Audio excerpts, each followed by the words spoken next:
Good morning and welcome to Face the Nation. We begin this morning with Vermont Independent Senator and candidate for the Democratic presidential nomination, Bernie Sanders. He joins us from Burlington. Good morning to you, Senator. Let's start off, because I do want to get to some of your platform issues, but let's start with these allegations from Lucy Flores. She is a Nevada politician who you had endorsed and who in the past has been supportive of you. She hasn't endorsed a candidate in this particular race, but she's accused Vice President Joe Biden of inappropriate touching. You know her. Do you believe her? What do you make of this? I have no reason not to believe Lucy. And I think what this speaks to is the need to fundamentally change the culture of this country and to create environments where women feel comfortable and feel safe. And that's something we have got to do. I want to read a statement from the vice president who said, it's a lengthy one, but in just part of it, he says, in my many years on the campaign trail and in public life, I've offered countless handshakes, hugs, expressions of affection, support, and comfort. And not once, never, did I believe I acted inappropriately. If it is suggested I did so, I will listen respectfully, but it was never my intention. That's a general denial. But Ms. Flores was on CNN this morning, Senator, and she said that really this needs to be taken more seriously as a party, suggesting that Democrats aren't taking it seriously enough. And she said she's coming forth. Well, she says she's coming forth now because she thinks it's disqualifying for Joe Biden. Do you think it's disqualifying? Well, I think that's a decision for the vice president to make. I'm not sure that one incident alone disqualifies anybody, but her point is absolutely right. This is an issue not just the Democrats or Republicans, the entire country has got to take seriously. It is not acceptable that when a woman goes to work or is in any kind of environment that she feels anything less than comfortable and safe. And this is an issue the entire country has got to work on. And I know your own campaign has had some reckoning with this as well in the past. And Margaret, we have established the strongest protocols to prevent this from happening of any campaign in history. I want to get to the issue of health care. The president this week said he wants the courts to strike down Obamacare, the Affordable Care Act. But to be fair, Senator, you want to replace Obamacare too. You want to replace it with Medicare for All, this government-run, government-financed program. So if the courts strike down the ACA, does that ultimately help you?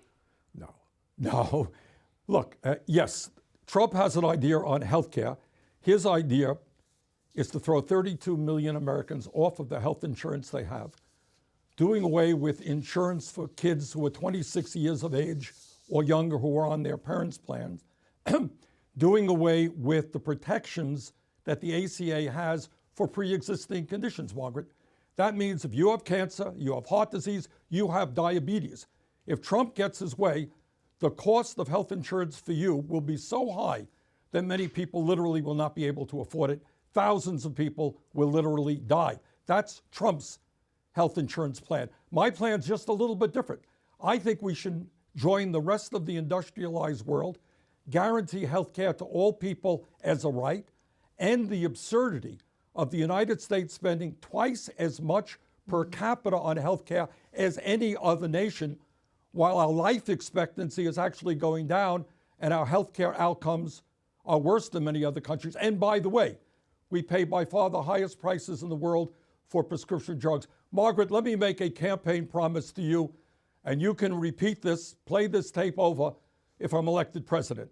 And that is, if I am elected president, I'm going to cut prescription drug costs in this country by 50% so that we are not paying any more than other major countries are paying. Maybe we can do better than that. Because we will look at the average costs of prescription drugs in Canada, the UK, Germany, Japan, and France. Well, we will look at their average costs, which are 50% lower than they are in the United States, and we will do that. And if the pharmaceutical industry,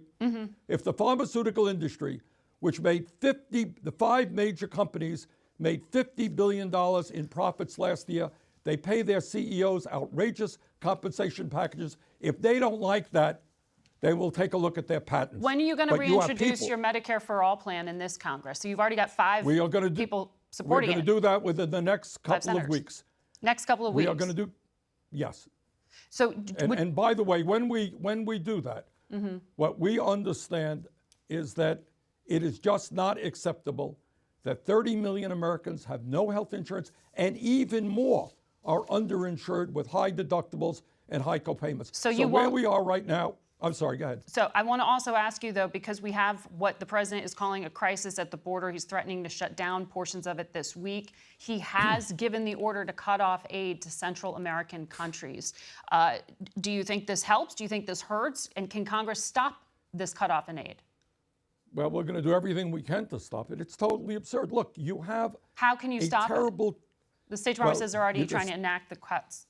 Well, you can stop it by overriding what he is doing and making sure that we fund these programs. Look, here is the story.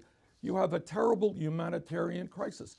You have women and children traveling 1,000 miles or more, often by foot, in order to escape the violence and poverty in their countries.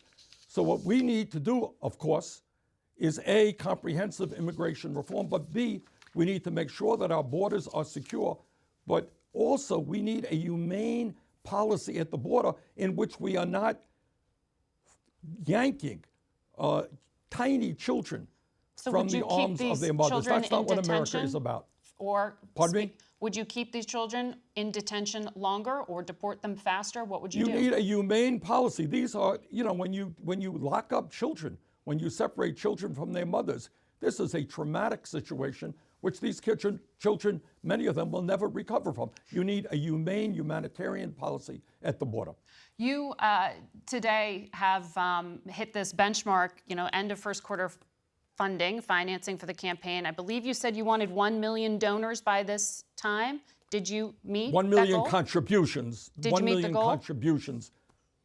I'm not quite sure, but I am enormously impressed by the many hundreds of thousands of Americans who are making contributions. Many of them are very small contributions.